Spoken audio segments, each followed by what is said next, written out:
If you want to grow a better garden, make more compost. This is a site any gardener would love. 4 compost bins filled to the top and maturing over winter. Each one holds about 3/4 of a cubic yard of finished compost. But how can you tell when it's done?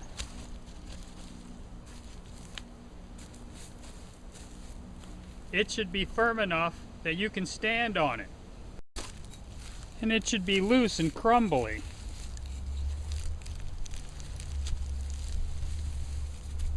This isn't quite finished. And it should be moist, but not too wet. I'll use my shovel handle as a dipstick.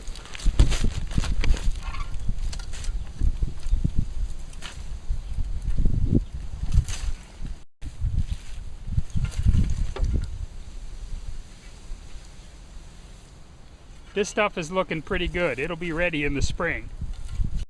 We're getting to the end of February, and we've had a few warm days, so I've been out pruning my roses and trees. The trees and woody shrubs have just been growing like weeds lately. Wonder if it's all that extra carbon dioxide in the air. If you want to see what this tree looked like before it was pruned, go back and watch my previous video.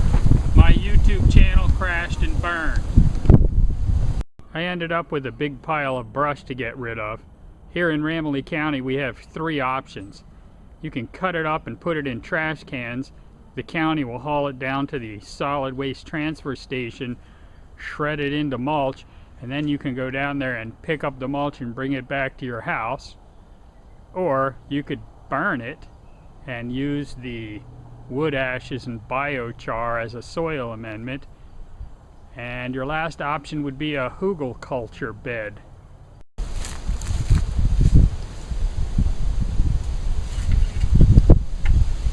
My neighbor stopped by to ask if I was digging a bomb shelter. Well, we are on the verge of World War III, but at least we don't have to read any mean tweets. I'm just here composting on the 5th acre of clay. I've started excavating the bottoms of all of my compost bins and my compost pile and putting in a foot-thick layer of sticks before I cover them back up with dirt. If you look along the back wall of my compost pit, you can see there's dark brown soil for about the first foot. Then once I dug below the tree roots and earthworms, I ended up in the clay.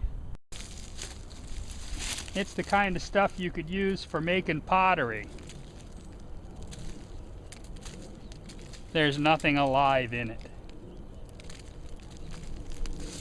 I'll fill the bottom with a layer of sticks about a foot deep.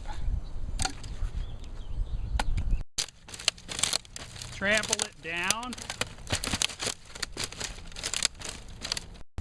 and cover it with a layer of clay.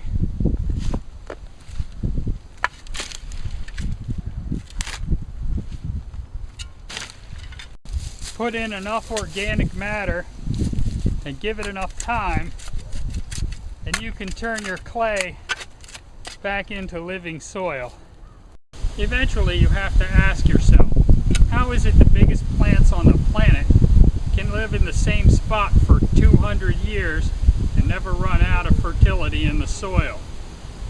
When you ask that question, it will eventually lead you to soil biology, from there to Dr. Ingham. And I'm not there yet, but I know that's where the answer lies. Get outside and make some stuff grow.